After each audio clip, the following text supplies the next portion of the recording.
Well, good evening, everyone. Welcome to Yo-Yo Talk.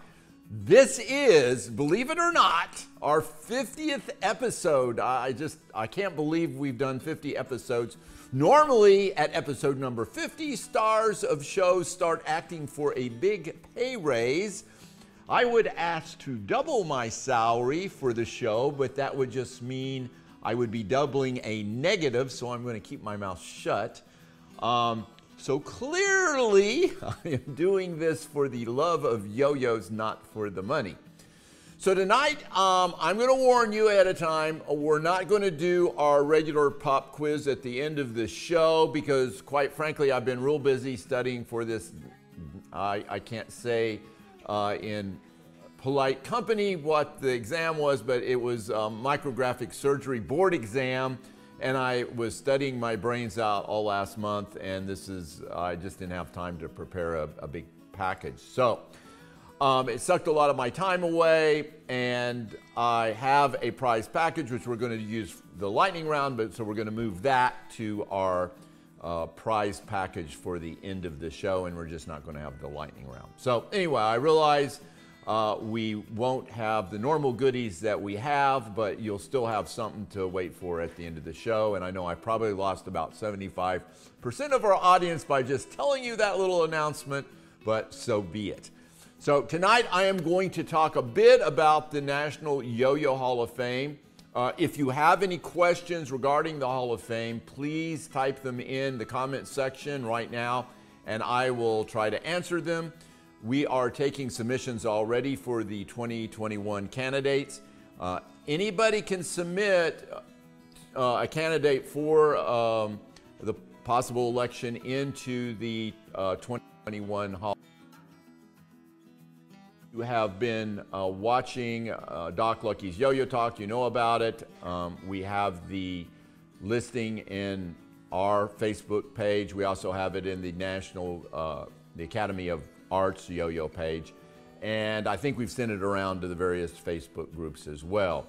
So just a reminder on the rules for submitting a candidate to the National Yo-Yo Hall of Fame. You may only submit one, but anybody can submit. They don't even have to be a good yo-yo player. Anybody in the community can submit. We will tally up the top 3 nominees. That's with the total nominees, and those individuals will become automatic candidates for the final 10. And then the executive committee will take a look at all the other candidates, and they'll select 7 others to be the final top 10. And then we will get together with the Academy of Yo-Yo Arts, and those members will then vote on who the inductees will be for 2021. Now, it's good to be in that top position if you have the most nominations, but that certainly doesn't mean that you will be an automatic selection on the final vote count. So get those votes in, and if you want to know more about the Academy of Yo-Yo Arts, please go to the page. If you are a worthy person, and you should know who you are, that's somebody that has been involved in the sport or hobby for at least 5 years and made some sort of contribution. We don't just want anybody that has just entered a contest or is throwing the yo-yo for his first time to be in, and we may vet you if we don't know who you are. But the more people we have in there making up our voting pool, the better it's going to be. So everybody will get a nomination that wants to nominate somebody in. You can nominate yourself. It is a little bit cheesy to do, I think, but there's no rule against that. Now, if we look a little bit back to last year, we had 3 inductees, and this was, I believe, the first time we've had inductees in like 12 years, and that was John Gates, Dave Schulte, and Steve Brown. You want to roll that tape there, Shawn? Those were the inductees into the Hall of Fame for 2020, and now we're on the voting on the class of 2021, and that voting will take place at the beginning of next year. So let me tell you who we have have got nominations for so far. And if you have not made a nomination, hold on that, Shawn, just a second. If you haven't made a nomination and you think Joe Yo-Yo should be part of that nominee pool, make sure you get your nomination in. I would like to remind folks that individuals that are already in the Hall of Fame do not need to be nominated, because according to Captain Obvious, they are already in the Hall of Fame, and we don't have a Hall of Fame +2 group, so don't waste your nomination on somebody that's already in the National Hall of Fame. Now, if you're not sure who those individuals are, well, shame on you first, and second, you can always go to the National Yo-Yo Hall of Fame page and check out who already is a member. Although I appreciate those that threw my name into the pot, I cannot be a candidate as I am chairing the committee, and I am well known for bribing people, so that just wouldn't work out. So if you are one of those folks, please send in a different nomination. And I already mentioned that you can nominate yourself. If you do happen to see Shawn's name pop up on the nominee list, you will know where that came from. So, okay, now let me show you the nominated folks so far for 2021.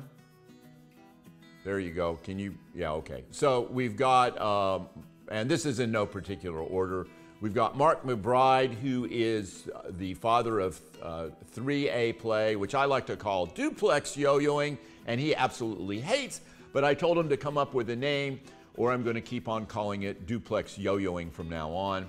Paul Escolar, who unfortunately is the only one so far nominated, no longer with us. Paul was a Duncan Yo-Yo pro legend. He invented a lot of tricks. I think Magic Drop, I remember, is one of them. Chuck Short, of course, a huge influencer in the yo-yo community in the late 90s and 2000s, before we even knew what influencers were. So I know he wrote a ton of articles on yo-yoing in Fiend Magazine and other places. Bob Maloney, of course, is the director of the National Yo-Yo Contest for probably 1 billion years. He started the national championships back in '93, and he's been so important in many of the infrastructure building impacts in the yo-yo community. Tommy Smothers, of course, is a famous comedian and probably the tinderbox for the modern yo-yo craze, and his first video, of course, sold 200,000 I believe, and it was kind of like that first how-to video that made VHS tapes realize, hey, we can do other things besides show movies. And Jimmy Johnson, who's been on this show before, a lifetime of yo-yoing, a player, demonstrator, world record holder, and judge at so many different levels, and we won't hold it against Jimmy that he also plays the bagpipes. And then, Doc Popular, sorry they took the thing off the screen, I'm trying to go from memory here. He, of course, is a player, demonstrator, yo-yo designer, and an amazing trick innovator. And if you name it being done in the yo-yo world, Doc Pop has probably done it. Then, of course, we have Tim Simcoe, who's a player demonstrator, and most importantly, the man behind the eponym SimCode for those that thought they won a Doc Lucky Yo-Yo prize package, but were denied when the official results were reviewed. So that's all we have right now as candidates, and I know that there are more worthy individuals out there that should be considered. I'm sure as you're looking at that list, you will see some notable yo-yo legends that are not in the group. And the only way they can become a member of the candidate pool is by folks nominating them. So get out on your horse and ride through the streets and throw your nominations in the bucket for these folks. Shawn, did we get a link up in the comment section? Shawn is working on a link right now in the comment section, so that should be up. You should be able to find the link on Doc Lucky's Yo-Yo Talk page and also in the Academy of Yo-Yo Arts.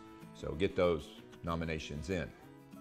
So as I mentioned, for those just tuning in, we are not doing the normal pop quiz at the end of the show because I am a slacker and I have not had time to put a package together. But we do have a small prize package that we're going to use as our lightning round and run that at the very end of the show. So you have something to stay tuned for. Okay. Well, I guess we should go on and show what that prize package is. It's not a big one, but you can see some good stuff. This will be so our run lightning that there round for us. prize package. That'll be at the end of the show where we normally have our pop quiz, but we're just doing a lightning round tonight.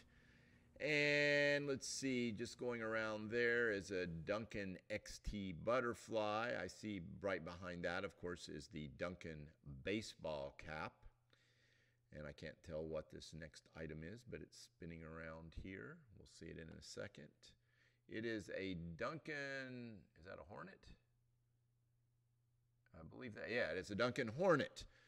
So a good looping yo-yo there. And then we're seeing the backside of the baseball cap there. See what else is coming up here in this package. Probably another Duncan, it looks like. Oh, a metal racer. Can't see the front, but I read the back there. Metal racer. Then we've got a trick book. That's a Larry Seiko trick book. A Doc Lucky signature yo-yo. A remake of the Duncan Imperial. That's from the 75th anniversary, I believe. And then a couple of keychains and other stuff. Be playing 4 later in the show, and it'll be a lightning round type pop quiz with just one question and the winner take all. If you are just tuning in, please make sure you check out that link for the nominations that Shawn just put up, I guess just a second ago, for the National Yo-Yo Hall of Fame. Is in the comment section now, and you can also go to the Facebook group page and find it there. Now, it's been a few episodes since I've talked about yo-yos that I find are interesting collectible-wise or otherwise. Many of these have been on eBay, and since this is Doc Lucky's Yo-Yo Talk, occasionally I actually like to talk about yo-yos and collecting. So I'm going to go a few interesting things that I've seen over the last week and talk a little bit about them, and then we'll do some of my picks for the week and the Dirty Dog and Mr. Bandalore's Blazing Hot Auctions or whatever that was that we called it. I can't even remember the name of it. It's been so long. This show's kind of an Ask Me Anything show, so put any comments you have in the comment section, and if they're worthy, Shawn will shout them out to me, and we'll talk about whatever was on your mind. So anyway, first off, here is something that I found interesting. It's not a yo-yo, but for many of us who also collect Tommy Smothers yo-yo memorabilia and collectibles, this is something I've never seen before.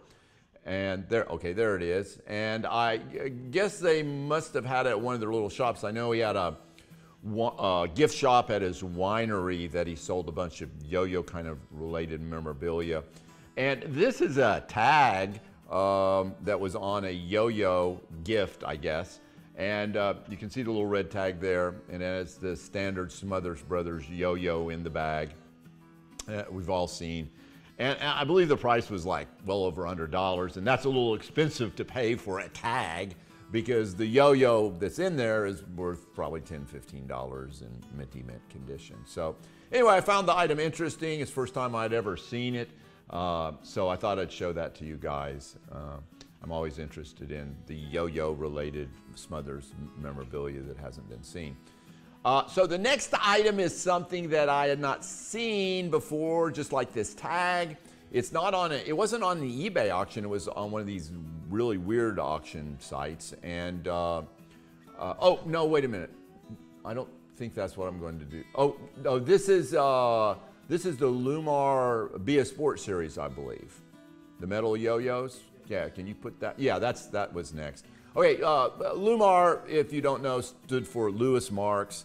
And he was a big, giant toy maker, made a lot of tin toys back in the day.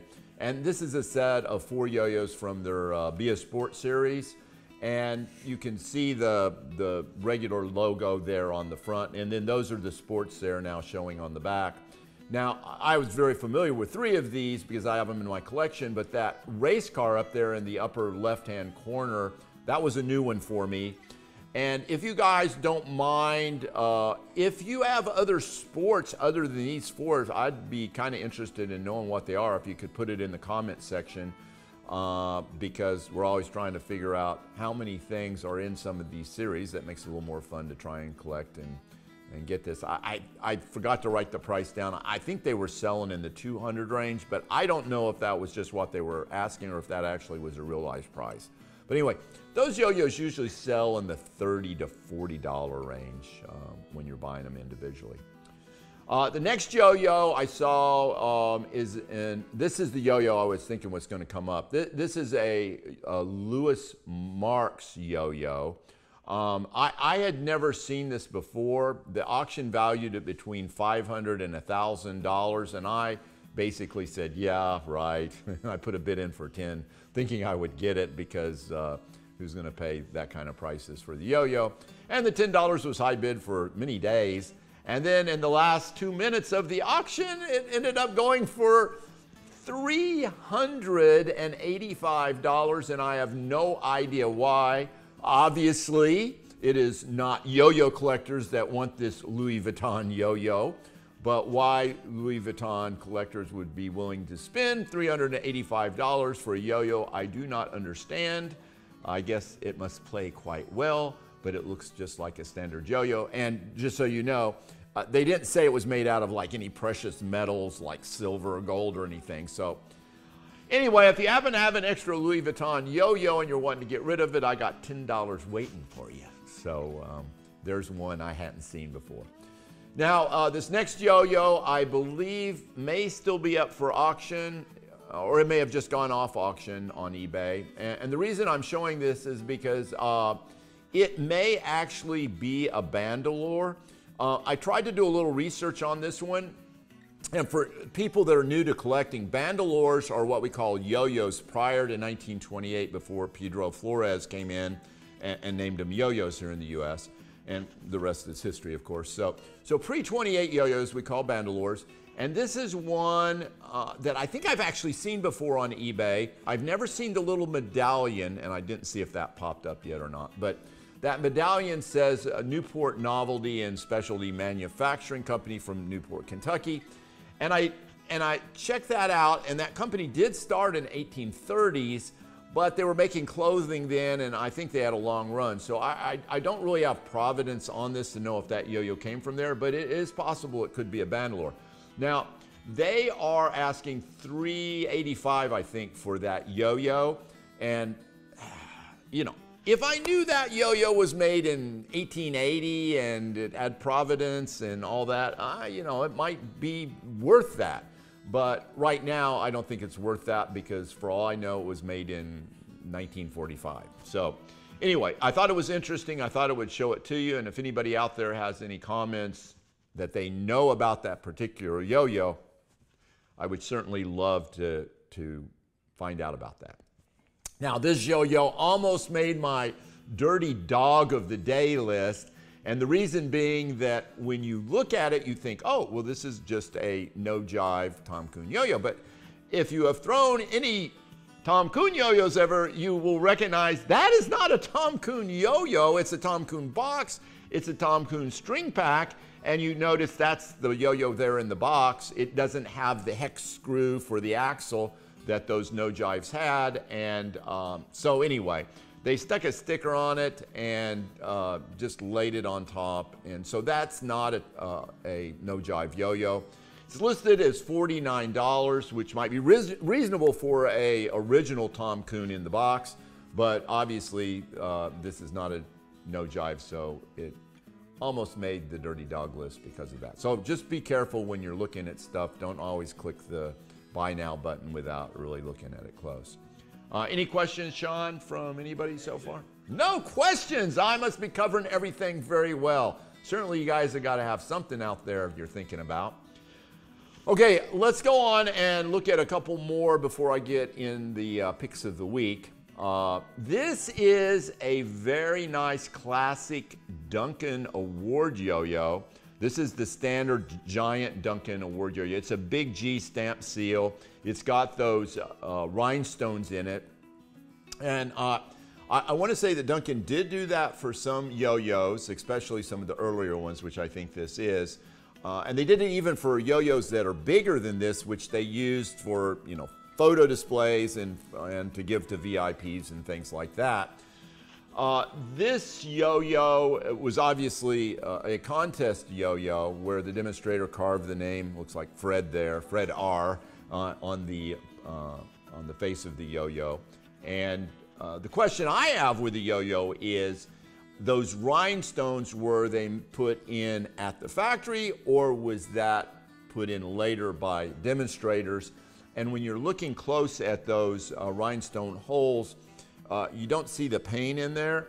And with the regular jewels that were made in the 50s and 60s, the traditional jeweled yo-yo, if you look at the holes around the edge, you'll see the paint on the inside, because when they made those yo-yos, they drilled the holes before they painted the yo-yo, so the paint went into the holes. Now, on that one, I couldn't tell, so it makes me think that those jewels were added later.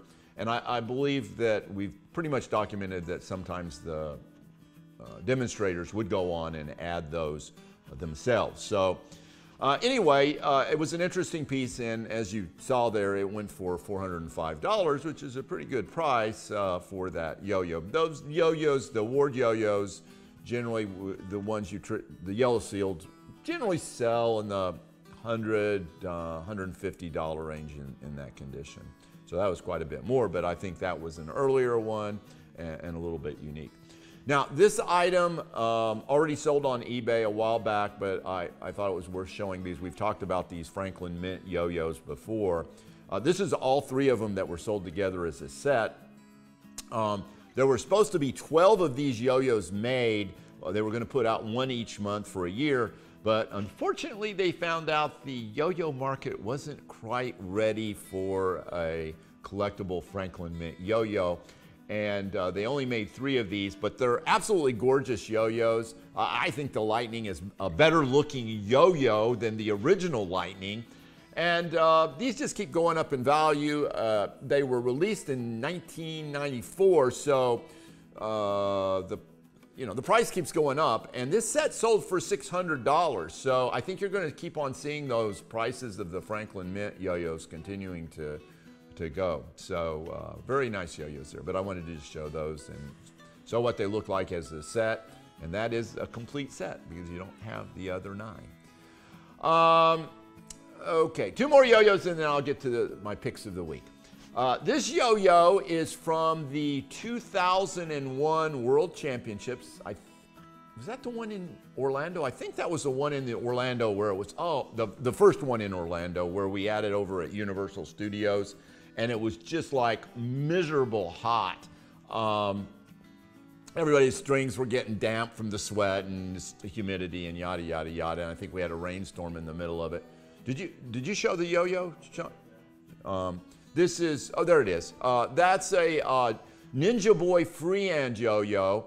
This went off for $391. And I think this shows that there is a market for championship yo-yos. I'm a big collector of the yo-yos, and the reason these championship yo-yos go up in values, people go to the championships, they don't think about getting the yo-yos when they're there, and then 10 years later they go, well, I was at the 2001, I don't really have a good yo-yo from there, and then everybody wants it, and of course these just keep increasing in value. So I always tell people, when you go to the national championships, world championships, make sure you pick up the yo-yos that are there.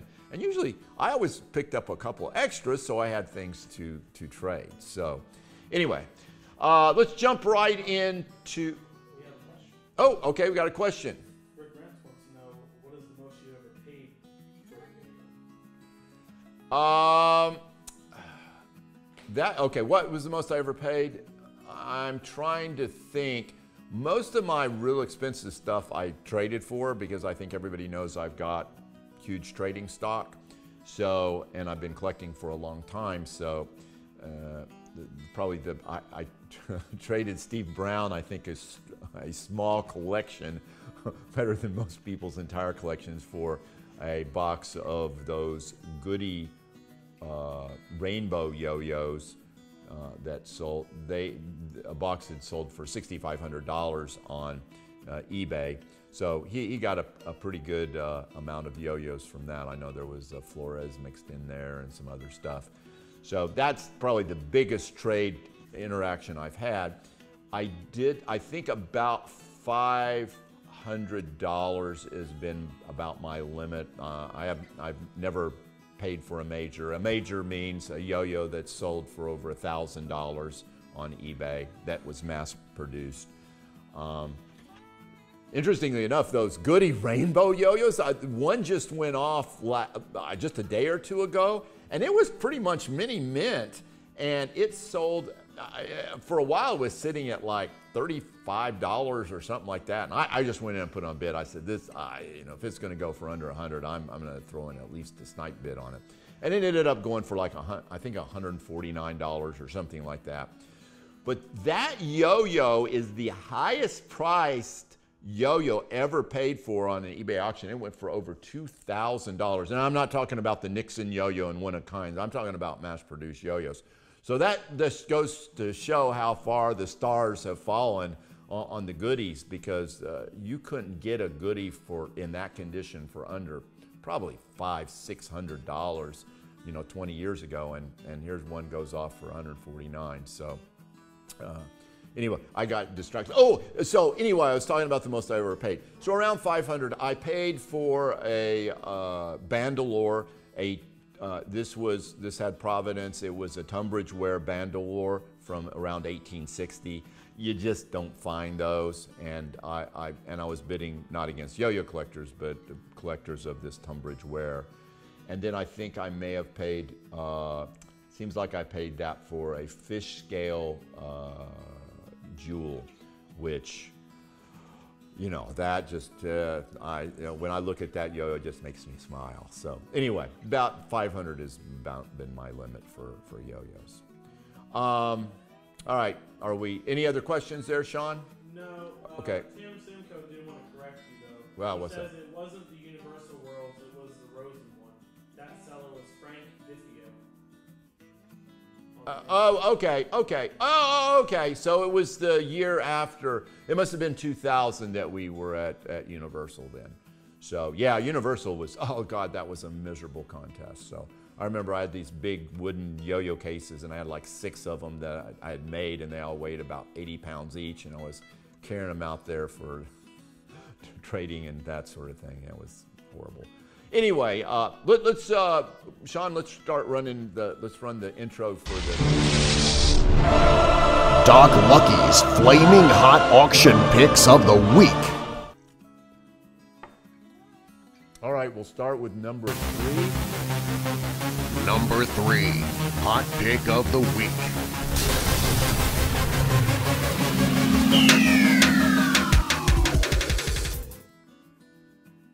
I gotta put in those little things for production value. Okay, this is actually not a yo-yo, but a display box. It's actually a jewelry display box. It has a little elephant there playing a yo-yo on it. And I think you can buy this jewelry box in different sizes. This is basically a gift box. And I mention it because Christmas isn't that far away. She's watching.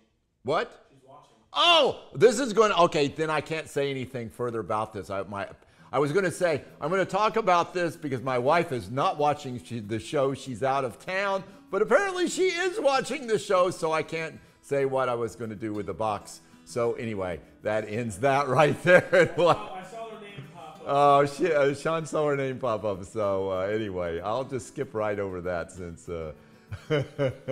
she may be watching the show. So I'm not going to tell you what I was going to do with that box. But anyway, I think it's worthy to get that box to put things in it for your significant other. Okay, Shawn, let's go to pick number 2. Number 2, Hot Pick of the Week.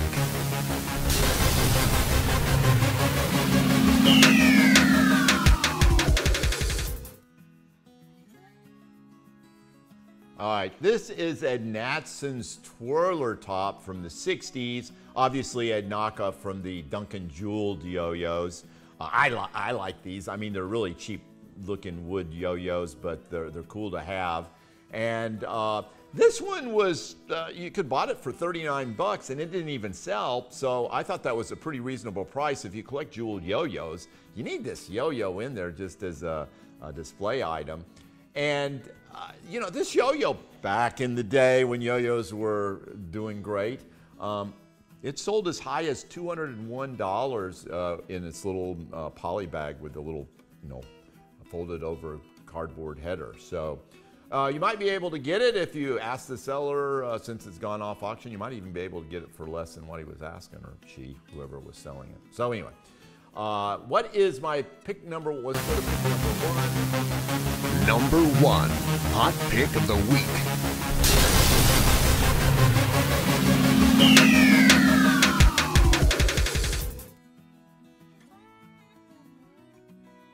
All right, I got this Spinnik, and a full disclosure here, it's my pick number 1, largely because I just went out and bought it when I saw it come up for sale this week. I had not seen this yo-yo for sale before. It was listed as a Sputnik Spinnik, which is just, they're twisting the letters around Sputnik because it looks like they have the little satellite logo on there. And I don't know why they did that. Perhaps it was because we were in the middle of the Cold War with Russia and they felt like they shouldn't go there putting Sputnik on a yo-yo. But it does look like kind of one of those flyback yo-yos from like World Kings, all those flyback yo-yos that they had in the early 60s. They had some other yo-yos like this that had kind of space-oriented type of yo-yo. So I expect it was a flyback, but I'm not sure. And if somebody knows for sure, I would love to hear about it. If anybody's got that in an original pack, let me know. I know it wasn't made any sooner than 1957 because that's in October. That is when they launched the Sputnik. I know that because I was born just a few days before that. So I am of the vintage of pre-space age vintage. I hate to say it. Most of you, well, some of you anyway, are also pre-space age vintage, but there are fewer and fewer of us, I've noticed. So anyway, if you happen to have one of those in the package, I would love to see what that looks like, or if you happen to know what company actually made that. So anyway, let's do Mr. Bandalore's, whatever we called that. What is his introduction? Flaming Hot. Auction of the week. Oh, okay. Flaming Hot Auction of the Week. Okay. Let's do that. Mr. Bandalore's Scorching Score of the Week.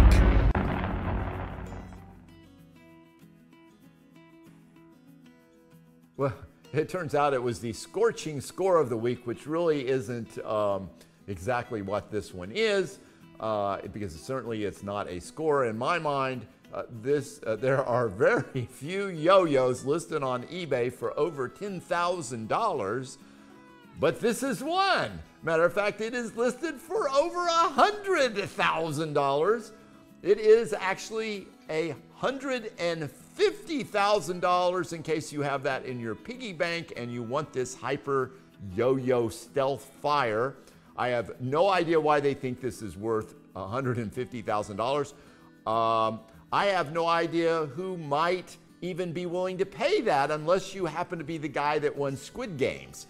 I did see a similar yo-yo listed for $1,000, did not have the colors, so maybe this is just one of these Japanese things. But if it is, I need to be going off to sell my collection in Japan right now. Well, is it $150,000 USD or won?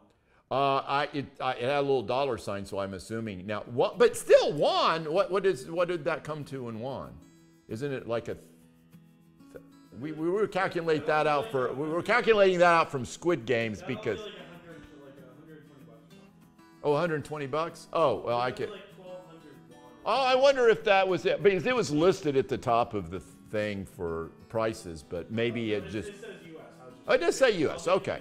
I'll bet. Well, no, but you know what? Maybe they entered that in won, and that would make more sense because I could see maybe that one going for $150 U.S. So anyway, I wanted to just show you that, and maybe it should have been Dirty Dog, but this is going to be the Dirty Dog of the week.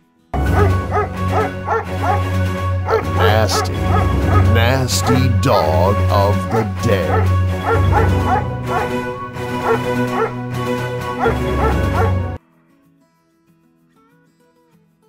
Okay, most of us have this yo-yo in our collection because it's been around since 1973 and they made a bunch of them. This is the Burger Chef and Jeff Premium Yo-Yo. And they typically sell mint in $10 to $12 range. But I guess because the seller must believe that there is still a sucker born every minute, he has a price tag of $1,000. And I would be interested to see if somebody offered him $5 if he would take it, because that would be a good deal for him for this yo-yo in particular. Anyway, that is my dirty dog for the week, because that's a crappy yo-yo and a very high price. All right, so let's, we've survived this far. Let's get into our lightning round. Now, let me just say that this is, we've already shown what the prize package is. There's a few goodies in there, certainly worth answering a question for. This is going to be one question, lightning round, winner take all. I'm not going to put any restrictions on this, so you can answer as quick as you want. I know this gives the Nickinator an advantage. And oh, you haven't seen the Nickinator. This may be an open field then. So just a reminder, you must answer the correct question in the comment section. The first person that answers will be our Simcoe. That means he will be our unofficial winner. We will not know our official winner until we check the time code near the end of the show. You may answer the question as many times as you like and as quickly as you want. And Shawn, let's show that lightning round question now. What number is going to show on these counterweight dice? We've rolled the dice. What number is ultimately going to show? Good luck. Answer quick. Oh, you reversed it. Well, yeah, well, it looks cool. Isn't that neat? Schultz, that is not a good guess. 1951. Judith Schultz is 1951. I think they were really, yeah, I wouldn't guess more, what do we got, 6? Yeah, I wouldn't guess more than 48.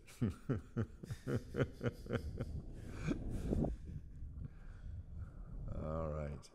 I think I only ran it twice there, so I think it's going to go blank there. All right, so you saw me throw the dice. We've got a picture of how they landed. Oh, the Nickinator's come just in time. Oh, the Nickinator's been slacking. He hasn't been watching the show. He's just tuning in for the last prize. He's probably typing in numbers faster than humanly possible. He's just counting them. Yeah, well, he's got some kind of mathematical formula where he calculates what's the best odds are. He's counting up. He's just going Oh, he's just counting up? All right, well. every number in order. All right, well, he may get it then. Other people can do that too. It's not it's something that you could figure out as a 5th grader, I guess. You eventually are going to hit the right number. It's just who does it the quickest. Tim thinks that's not a good answer. 1, 2, 3, 4, 5. Got to be in separate comments. The right number in a separate comment section. You can't just write them all in one comment and submit them. He says, are we adding them together? Yes, Yes. add it. Yeah, add them together. Yes, it's an addition problem, not what's on each dice. Oh my God, I should have done that. That'd have been here for. Well, we'll let the Nickinator figure out what the infinite possibilities are for 6 dice and. Please skip over. He's going up, and he just skipped over 2 numbers. It's like, really? Well, no, don't give him any hints. The last person that needs any help on this is the Nickinator. I see it, look. Oh, you see it. It's Okay. not the Nickinator. No way! The Nickinator on a math one did not get it? Oh, isn't a math one really, though? Well, kind of. I mean, it's numbers. That's math, right? What do I know? I'm just a country dermatologist. So, okay, tell me the name and what number they said. That would be Rick Rentz with 15. Rick Rentz, congratulations. 15 was the answer. Okay, just to show we're legit, go on and put the photo up there, Shawn. The photo of the dice. Yeah, there's a photo of it. You took the photo. It should be in the thing. Okay, well, maybe it's not legit. Here. Oh, you found it? Okay, all right. There it is. There it is. You see it right there. 7 plus 8. We had 7 different options depending on who won. All right, so there you have it, folks. Rick Rentz is the tentative winner or Simcoe for the evening, and we'll let him know later after the show is over whether or not that holds out to be the official winner. I still find it hard to believe the Nickinator didn't win, but stranger things have happened, I guess. Well, let me also say, he went from 5 to 14, then went from 14 to 17. Well, he has this plan, I guess, so it didn't work this time, I don't think. We may find out later that it did. So anyway, next show will be November the 4th at 9:30 p.m. That's a Thursday evening. That is the first Thursday of the month, so make sure you mark that as a red letter day on your calendar. We'll have the leaderboard up showing you who is the top 3 candidates at that time. Get your nominations in.